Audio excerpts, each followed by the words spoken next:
Olá, pessoal, boa noite. Eu espero que esteja tudo bem com vocês.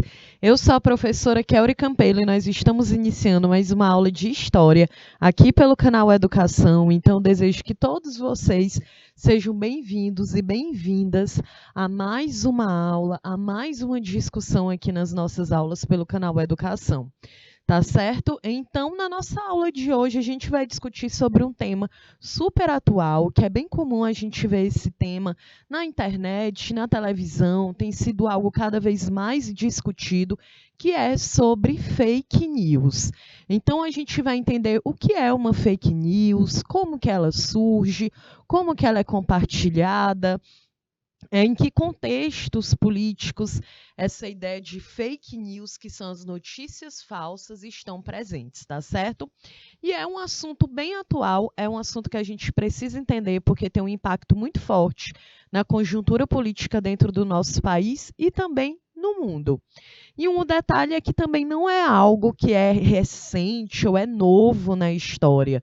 Em alguns momentos da história, fake news, notícias falsas, elas já ocorreram, como durante o período nazista ou nas ditaduras, que o Brasil viveu, tanto a ditadura com Getúlio Vargas, como a ditadura civil-militar. Então, a gente vai analisar, tá certo? Então, bora lá, porque hoje, dia 19 de agosto, a gente vai falar sobre fake news e o impacto dessas notícias falsas na comunicação e na vida política. Então, a primeira coisa que a gente precisa saber aqui é o que é uma fake news, né, gente? Então, fake news basicamente são notícias falsas, né? Beleza, então são notícias falsas que são publicadas por veículos de comunicação como se fossem uma informação real. Então, esse tipo de texto, em sua maior parte, ele é feito e divulgado com o objetivo de legitimar um ponto de vista ou de prejudicar uma pessoa ou um grupo, né? E geralmente são figuras públicas.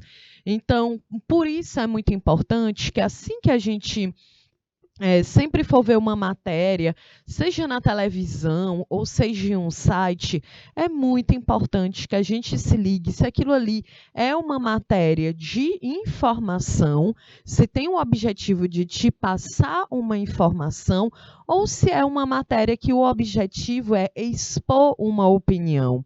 E aí nós já sabemos, a gente já aprendeu isso, inclusive na sociologia, que o ser humano ele é um ser social, porque nós estamos em interação com outras pessoas o tempo inteiro. Então, é muito importante que a gente se ligue de que a gente é muito influenciado pelo meio que a gente vive, né? Então, a gente recebe uma influência, é claro, do nosso primeiro grupo social, que é a família. Depois a gente sofre uma outra influência, que é da escola.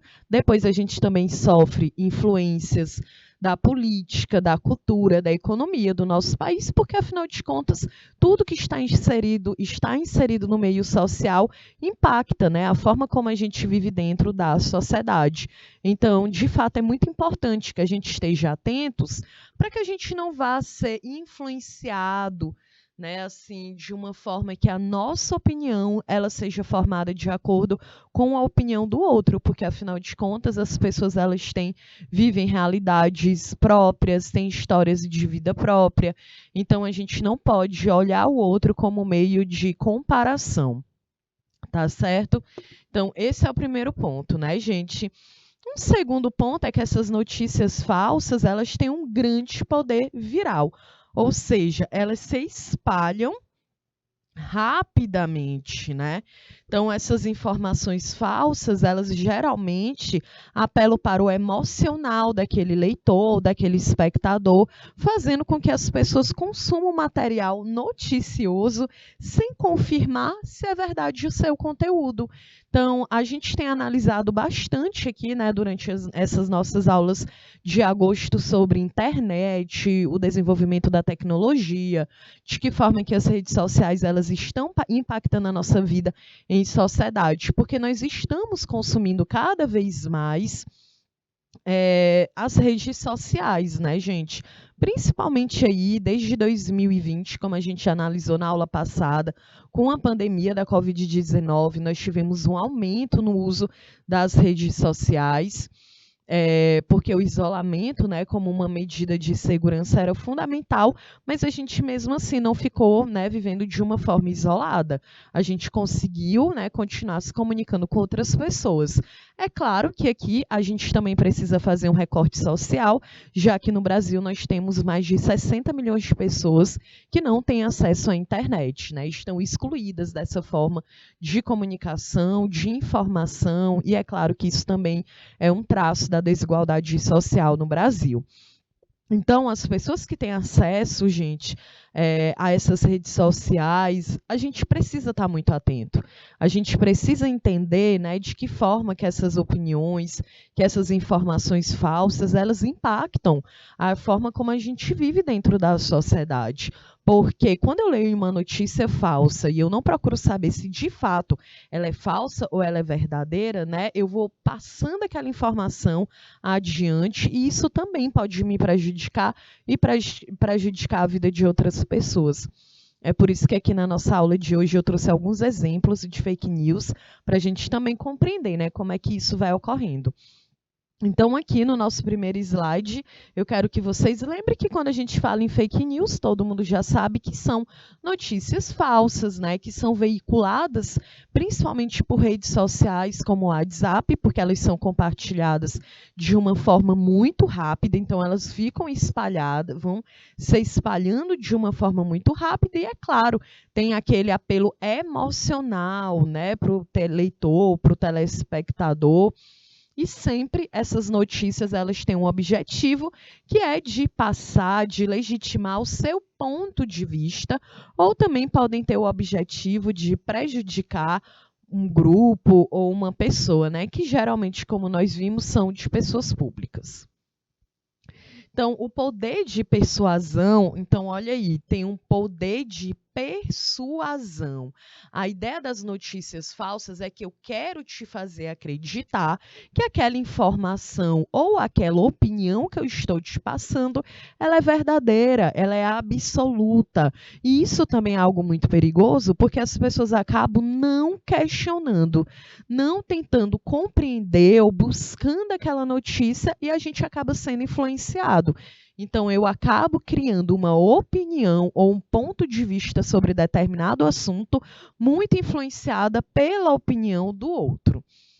Então, gente, o poder de persuasão das fake news é maior em populações com menor escolaridade e que dependem das redes sociais para obter informações, né? No entanto, as notícias falsas também podem alcançar pessoas com mais estudo, já que o conteúdo está comumente ligado ao viés político. Então, é claro, a gente sabe que as fake news elas acabam impactando a vida de pessoas que têm menos escolaridade, porque também são as pessoas que têm menos informação, né, para tentar ver, buscar ali na internet se aquela matéria é verdadeira ou não. Mas a gente também precisa entender que qualquer pessoa ela pode estar suscetível, né, a receber notícias falsas aí no seu WhatsApp. Então é por isso que a gente precisa estar muito atento. É claro que a gente já aprendeu, né, que absolutamente tudo ao nosso redor nos influencia, né, gente? É algo natural, porque nós somos seres sociais, então a gente interage o tempo todo com outras pessoas, e essas interações, essas relações, elas também vão influenciando em quem a gente é. Então, é um processo de socialização que a gente aprende lá na sociologia também, que é algo natural. Mas a gente também precisa se ligar que gera algo negativo, né? A gente precisa ter um pensamento crítico, e nós já aprendemos que isso é um dos pilares da educação, que a gente precisa formar um pensamento crítico. Então, para que eu consiga formar um pensamento crítico, eu preciso conseguir pensar por conta própria, né? Eu preciso ali definir o que eu considero ser certo ou errado, eu preciso buscar informação, conhecimento também de uma maneira responsável. responsável. E se a gente está falando de uma comunicação, uma informação de uma maneira responsável, é claro que isso não tem relação com notícias falsas, porque tem um objetivo de prejudicar alguém, tá certo? Bom, então, para que a gente possa entender, né, a gente já se ligou aqui no que é uma fake news, a gente também precisa compreender como que surgiu esse termo fake news. Bom, gente, então o termo fake news ele ganhou muita força, né, em um nível mundial no ano de 2016, com a corrida presidencial dos Estados Unidos, uma época em que estava ali na disputa o Trump e a Hillary Clinton. E que durante esse período aqui, gente, muitos conteúdos falsos sobre a candidata, a Hillary Clinton, foram compartilhados de uma forma muito intensa pelos eleitores do Donald Trump. Inclusive, a própria palavra fake, ela também é relativamente nova nesse vocabulário, né? Porque até o século XIX, os países de língua inglesa, eles utilizavam o termo false news, que era para determinar os boatos de grande circulação. Mas a palavra, né, ela foi se modificando. Isso também é uma prova de que, dentro de uma sociedade, a forma como as pessoas se comunicam, né, também vai ali, ó, se modificando ao longo da história, né? Então, lá em 2016, o Trump, inclusive, né, tem toda uma questão de que ele acabou comprando, a gente até comentou sobre isso na aula passada, que era sobre algoritmos, privacidade de bolhas digitais. A gente viu, né, que os nossos dados na internet também geram dinheiro. Então, o Trump ele acabou pagando para ter acesso aos dados das pessoas que utilizavam o Facebook lá nos Estados Unidos, para entender um pouco ali, né, do que as pessoas elas acreditavam, qual era a intenção de voto dessas pessoas. E foi justamente na internet que começou essas notícias falsas elas serem compartilhadas de uma forma muito intensa pelos eleitores do Donald Trump, porque eram inventadas mentiras, né, notícias mentirosas sobre a Hillary. Então a galera basicamente via aquela notícia falsa, fosse na internet ou na televisão, e acabava acreditando naquilo ali. Acreditavam porque também não iam atrás, não buscavam, né, saber se aquilo ali realmente era uma matéria verdadeira, se ela havia sido escrita por um jornalista que é comprometido com a verdade, não leva em consideração também, né, os interesses, as ideologias de uma emissora de televisão. Porque, como a gente aprendeu aqui, as emissoras de televisão, elas têm também as suas ideologias. E essas ideologias, elas são compartilhadas através dos seus programas de televisão. Então, aqui no Brasil, nós temos algumas emissoras, né, que a gente fala que é da televisão aberta, né, porque nós temos os canais fechados e que você precisa pagar para ter acesso. Agora, a televisão aberta, basicamente, tu compra uma televisão, acho que precisa de uma antena digital, e aí, beleza, tu já tem acesso a esses canais abertos. E esses canais no Brasil, gente, todos têm uma ideologia, têm os seus interesses, e é claro que muitas vezes a sua programação é de acordo com os seus interesses também, né? A gente viu, inclusive, na nossa aula da semana passada, que a televisão ela é um meio de comunicação em massa, porque ela consegue abranger um número muito grande de pessoas. E a televisão ela também é responsável por um imaginário, por uma cultura dentro de um país. A gente consegue perceber muito isso quando a gente fala em novela, em que novelas, né, de uma emissora muito grande, como é a Globo, no caso, ela acaba gerando também um impacto cultural na vida da gente aqui em sociedade. Então, por exemplo, a novela, ela cria gírias, ela lança moda. A própria novela que está sendo transmitida agora, na novela das 8, que eu acho que é uma novela Pantanal, que ela já teve outras edições, né? O estilo de música, a forma como se vive no Pantanal. Parece que o Pantanal foi uma das palavras aí mais pesquisadas no Google. Então, as pessoas se interessam para compreender um pouco aquele contexto da novela. Quando a gente fala em relação à moda, né, até roupas com estampa de onça voltaram a ser tendência. as gírias, as músicas. Então, a televisão, de fato, ela acaba gerando uma influência muito grande. E aí, quando uma televisão ela passa uma informação falsa, aquilo ali também influencia as pessoas, porque as pessoas elas acreditam. Elas, né, existe até um meme que as pessoas dizem assim: "Ah, se tá na internet é porque é verdade". Então eu acredito. Por que que é um meme? Porque é uma ironia, né? A gente sabe que não é porque só porque está lá na internet que algo é totalmente verdadeiro. Então a gente precisa estar ligados nisso, né? Ter muita responsabilidade e cuidado com o que a gente consome na televisão e o que a gente consome também na internet. Porque existe também, né? A gente precisa lembrar dessa diferença entre televisão e internet. Porque na internet tu tem a possibilidade de procurar o conteúdo que tu quer assistir.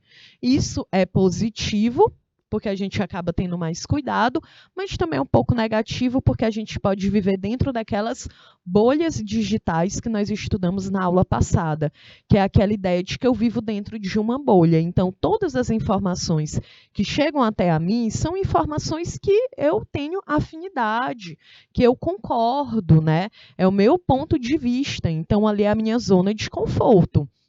Claro, isso também é natural do ser humano, a gente de se aproximar de pessoas e de conteúdos que nós temos afinidades, é claro, mas a gente também precisa estar atento para entender o outro lado, né, gente? Porque se eu vivo ali só na minha bolha, não tem como eu ter uma visão geral da sociedade que eu vivo. E até mesmo a minha bolha eu devo questionar, né? O ser humano é um ser que deve está questionando o tempo inteiro. Então, até mesmo aquilo que eu posso acreditar e que eu posso julgar como correto, também é preciso, eu também preciso estar questionando aquilo ali. E aí, quando a gente fala na televisão não tem como eu procurar um conteúdo, né? Claro, eu posso mudar de canal. Se eu ligo a televisão e está passando ali algo que eu não gosto, né, na televisão aberta, eu vou lá e troco de canal, beleza. Mas essa é a ideia, né? Eu estou consumindo um conteúdo que uma emissora ela programou. E ela programou aquele quadro ali, né, na televisão dos jornais, dos programas de entretenimento, das novelas, de acordo com seus próprios interesses. Então, eu preciso estar atenta ao que eu estou consumindo, ok? Então, aqui, né, lembra que como foi que surgiu essas fake news?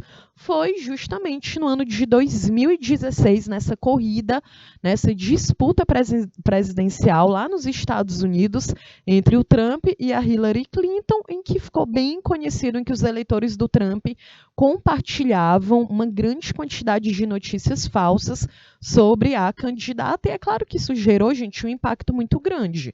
Não é à toa que ele acabou ganhando as eleições, né? E aí, um outro detalhe que eu quero aqui chamar a atenção de vocês é que, como eu expliquei, como eu falei, né, que a gente tem muito aquela ideia de que as fake news, elas só estão presentes na história de 2016, 2018 para cá. Então, é como se fosse algo novo, algo muito recente. Mas não, gente.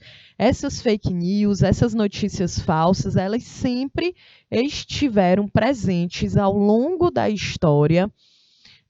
O que mudou foi a nomenclatura, né? O meio utilizado também para divulgação e o potencial de persuasão que essas notícias falsas elas ganharam. Porque, por exemplo, por que nomenclatura? Porque lembra, nos países de língua inglesa nem se utilizava essa palavra fake, né? Era mais comum usar a palavra false. Então, e o fake aqui a gente falava muito, né, de perfil fake na internet. Então, ali no Instagram, no Orkut, né, que não é mais nem da época de vocês, mas era muito comum ter esses perfis falsos na internet. Hoje ainda tem muitos, né? A galera, principalmente, que faz um perfil fake, falso, para poder ficar lá no Instagram comentando, fazendo discurso de ódio. Então, acaba utilizando esses perfis falsos o outro meio de divulgação, porque era muito comum essas notícias falsas na rádio, nos panfletos, nos jornais, mas os meios de comunicação eles também estão se transformando, né? Então hoje, por exemplo, a gente tem a internet, né? O principal meio em que essas notícias elas são compartilhadas. Também tem o potencial, o poder de persuadir. Hoje é muito maior, porque hoje as pessoas elas estão, né, nós estamos muito acostumados com informações que são mais rápidas. Então, o Brasil, por exemplo, é um país que os brasileiros leem muito pouco, né? Então, tem pessoas que a maior parte do brasileiro não lê nenhum livro durante um ano, né, gente? Então, as pessoas elas estão perdendo o hábito cada vez mais de ler. E a prova disso é as próprias redes sociais, né, em que o dono dessas redes, como o Instagram, o TikTok, né, hoje tem se falado muito que o Instagram ele está virando o TikTok. Por quê? Porque a publicidade, os meios que chegam em mais pessoas é o vídeo, e vídeo de preferência muito curto. Então, nós temos vídeos de 15 segundos, 30, 1 minuto, e aí as pessoas estão assistindo vídeo no YouTube com a velocidade acelerada, justamente porque a gente está procurando informações que sejam muito rápidas. Então, a galera entra lá no TikTok, vê um vídeo de 30 segundos e pronto, acabou. Aquele vídeo ali para ela é algo como se fosse verdadeiro e não se questiona mais nada, né? A gente também tem muita gente criando conteúdo na internet e aí as pessoas pegam, por exemplo, um tema. Eu sou professora de história, né? Então, imagina, eu vou pegar aí um tema, Segunda Guerra Mundial, e aí vão dizer, ó, professora, grave bem aí 30 segundos sobre Segunda Guerra Mundial. Eu vou dizer, gente, não tem como. Eu vou dizer o ano que a guerra ocorreu, os países envolvidos e quem ganhou. Pronto, acabou os 30 segundos. E as pessoas acham que assistindo um vídeo sobre Segunda Guerra Mundial, por exemplo, em 30 segundos elas sabem de tudo. Só que não tem como, gente, né? Então, a gente acaba acreditando, sendo persuadido muito rápido, porque é isso, né? Parece que a gente não tem tempo para nada, que qualquer informação que chegue a mim, por mais curta, por mais rasa que seja, eu acredito, porque eu nem vou perder meu tempo procurando saber se é verdade ou não, né? Esse é um dos grandes impactos aí das redes sociais. E lembrando também, né, que toda a estrutura de uma rede social, aquela linha do tempo que a gente fala, de um Instagram, de um TikTok, aquilo ali é tudo estudado, é programado para que tu consiga ficar mais tempo numa rede social, né? E muitas pesquisas em relação à publicidade, ao marketing, à psicologia também, né, fala que esses vídeos eles são curtos porque a gente fica mais tempo ali, porque o próprio cérebro, né, já saiu uma pesquisa aí que eu vou trazer a fonte na nossa próxima aula, de que o nosso cérebro ele sente muito mais prazer quando tu vê um vídeo de 30 segundos do que tu ficar lendo um livro durante 1 hora, né? Ele tem uma sensação de um prazer imediato.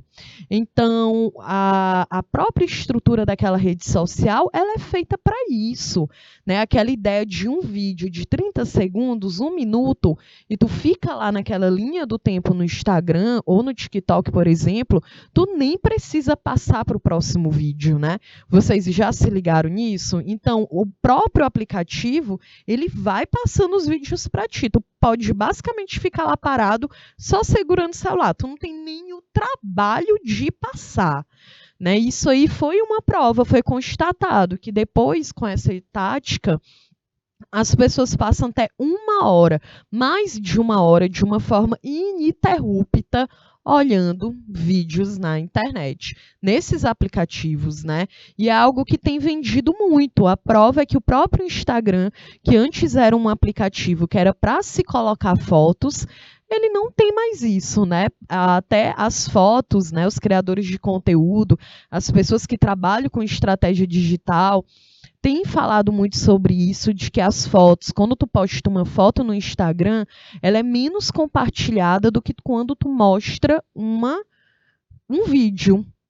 Do mesmo jeito que quando tu posta um story, que tu tá apenas compartilhando uma informação, tem menos, ele entrega menos, né? Tem menos visualizações do que quando tu produz, quando realmente tu tira ali uma foto naquele aplicativo. Então, essa ideia também, né, a gente acaba ficando cada vez mais tempo ali. Tá certo, gente? Então, esse é um ponto que eu quero que vocês reflitam sobre o impacto dessas redes no nosso cotidiano, que isso sempre ocorreu, né? Então, muito antes de o jornalismo ele ser prejudicado pelas fake news, escritores já propagavam falsas informações sobre seus desafetos por meio de comunicados e obras, e anos mais tarde, a propaganda ela se tornou veículo utilizado para espalhar dados distorcidos para a população, o que acabou ganhando muita força durante o século XX. E uma prova disso é que eu trouxe aqui o Jornal do Brasil de 1981, como uma fake news cria um Estado novo. Lembrando, né, o Estado novo é a terceira fase do governo do Getúlio Vargas. Lembra que o Getúlio Vargas, a gente estudou sobre isso aqui nas nossas aulas, através de um golpe, ele entra na presidência do Brasil em 1930, e a terceira fase é o Estado novo, que é de 37 até 1945, que também é conhecido como a ditadura varguista. E a gente aprendeu que, por exemplo, por que uma fake news? Porque o próprio Getúlio Vargas ele criou, né, o Plano Cohen, Plano Cohen? Ele dizia o quê? Olha, galera, aqui no Brasil a gente vai virar um país comunista. Então se criava muito medo em relação ao que era o comunismo, o socialismo, mesmo a gente não tendo nenhuma possibilidade, até porque o Partido Comunista do Brasil, ao longo da história, né, foi sempre proibido, foi sempre colocado como um partido proibido, então não existia tanta movimentação assim, mas ele cria, né, toda essa fake news, essa mentira, e ele diz, olha, então vou precisar ficar ainda na presidência do Brasil, porque senão o Brasil vai virar um comunista, né? E as pessoas tinham muito medo justamente porque eram notícias falsas, né?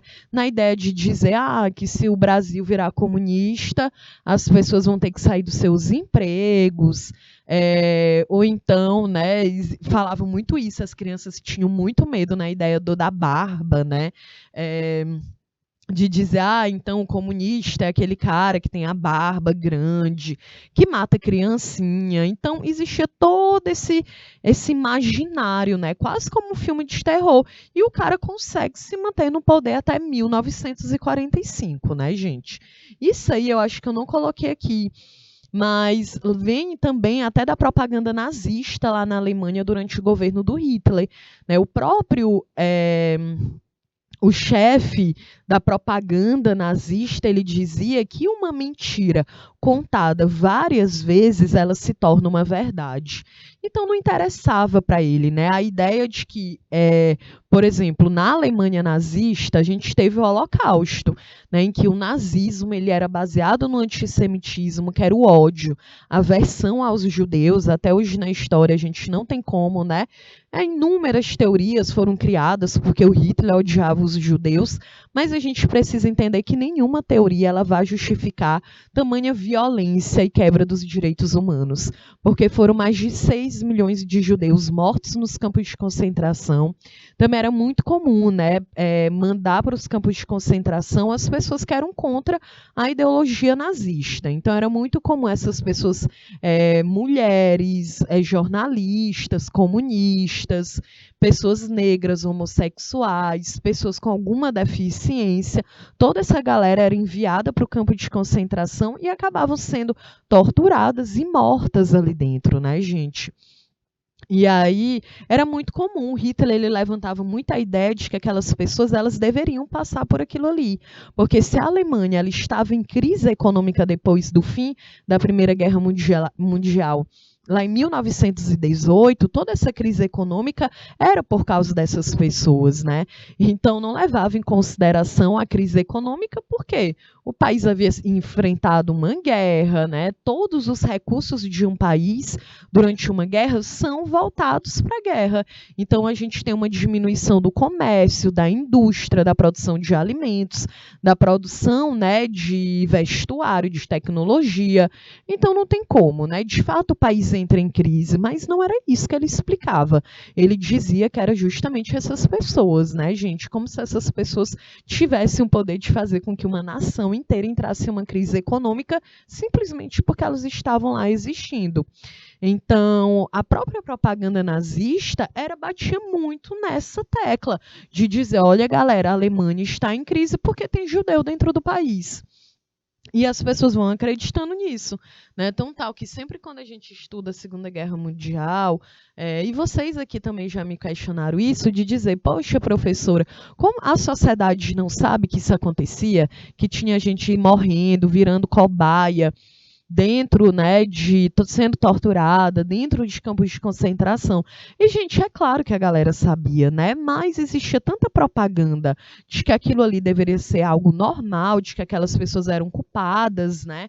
Dentro, né, dos portões dos campos de concentração, era muito comum compartilhar a frase de que o trabalho dignifica. Então, era uma forma dessas pessoas pedirem perdão para os alemães. Então, alemães. Então, era um discurso muito violento e também compartilhado por fake news. Lembra, acho que é o Goebbels, né, o nome do chefe da propaganda nazista, em que ele diz o que? Olha, então, uma mentira contada muitas vezes vira verdade. Porque eu chego para ti, é que nem um lance da fofoca, né? O que é a ideia da fofoca? Muitas vezes, né, é só um boato, e aí vira aquele telefone sem fio, então te conta uma história, tu já conta para tua prima, a tua prima conta para o teu tio conta para o amigo dele, e a história vai se transformando cada vez mais. Ninguém sabe como aquela história começou, então eu vou acreditando. Chegou em mim, eu acreditei e eu vou passando adiante. E esse é o poder, gente. Essa é a ideia da fake news. A galera que compartilha fake news, não interessa se é verdade ou se é mentira aquilo ali. Eu tô só passando a notícia para frente, né? E eu não questiono, e eu acredito de cara naquilo ali. Então, esse é o grande problema. Então, para a gente fechar aqui os minutos finais da nossa primeira aula, olha aí, como que funciona uma fake news? Bom, gente, a produção e veiculação de fake news, elas constituem um verdadeiro mercado. E esse universo ele é alimentado por pessoas que, na maioria das vezes, são de grande influência, geralmente são políticos em campanha eleitoral, que acabam contratando equipes especializadas nesse tipo de conteúdo viral, né? O conteúdo viral é aquele que se espalha de uma forma muito rápida e que atinge uma grande quantidade de pessoas. Então, essas equipes, elas podem ser compostas por ex-jornalistas, publicitários, profissionais de marketing, profissionais também da área de tecnologia, até mesmo policiais, que garantem a segurança da sede dos equipamentos utilizados. Né? Essa informação aqui eu tirei de uma pesquisa que foi feita pelo Jornal Brasiliense e eu coloquei aqui a fonte também, tá? Tá lá no final do slide. Então, gente, alguns produtores de fake news, eles compram ilegalmente os endereços de e-mail e números de telefone celular de milhões de pessoas para disparar o conteúdo falso, né? É o que a gente fala também que são os robôs, porque a gente é impossível. Né, esses comentários eles são compartilhados numa quantidade tão grande, de uma forma tão rápida, que só tem como justamente porque a galera faz aquilo ali em uma grande quantidade, com pessoas, com robôs que estão ali fazendo aquilo 24 horas por dia, né? Então, existe a preferência, geralmente por contatos de líderes religiosos, e lembrando que eu coloquei a fonte da pesquisa aqui, porque a história é uma ciência e a gente trabalha com dados, né, gente? Não tem como, não existe achismo na ciência. Então, aqui nessa matéria, que foi feita pelo Correio Brasiliense, por também, né, grupos de mídia, né, de imprensa independente, constataram que a preferência geralmente é por contatos de líderes religiosos ou de movimentos políticos, já que eles repassam aos seus seguidores e pedem que a informação, né, tida como verdadeira, seja compartilhada. E aí também tem a questão do apelo religioso, né? Então as pessoas elas acreditam naquele líder religioso e por isso elas não questionam. Então fica naquela ideia, beleza, então foi o pastor ou sei lá, foi um padre ou foi um bispo que passou aquela informação para mim, eu não vou questionar, porque afinal de contas, aquele cara, aquele homem, é um homem de Deus. É assim que as pessoas falam, né? Então, mesmo a gente sendo uma sociedade que não é baseada no teocentrismo, né? Na ideia de Deus como a base de tudo, mas mesmo assim, os líderes religiosos, eles acabam tendo uma influência muito grande sobre a opinião, sobre o olhar ali dos seus fiéis, né? E aí isso é um pouco assustador, porque se eu não questiono aquele meu líder religioso, é como se eu ainda estivesse vivendo ali lá na Idade Média, em que era uma sociedade extremamente baseada nos princípios religiosos, em que qualquer pessoa que estivesse ali para questionar, ela estaria cometendo um pecado, né? Então, questionar, duvidar, não é um pecado, gente. É algo que deveria ser normal, era algo que deveria acontecer sempre, porque essa é uma característica do ser humano. A gente tem esse poder de questionar a realidade que está à nossa volta. Se eu não questiono, se eu não pergunto, se eu não duvido, então eu aceito tudo que é chegado até a mim. Então eu aceito a opinião, o olhar de mundo, né, de uma outra pessoa. E eu acabo esquecendo o meu próprio olhar. Então eu fico em segundo lugar e acabo sendo guiada pela opinião do outro. E aí não tem como a gente viver dentro de uma sociedade que a gente vive à sombra de uma outra pessoa. A gente precisa ter o nosso próprio pensamento. E para que eu possa ter um pensamento crítico, eu preciso olhar a realidade à minha volta e questioná-la. Tá certo? Então, aqui a gente está encerrando a primeira parte da nossa aula. Fica aí, porque daqui a 3 minutinhos eu estou de volta para que a gente possa dar continuidade e entender o que são as fake news.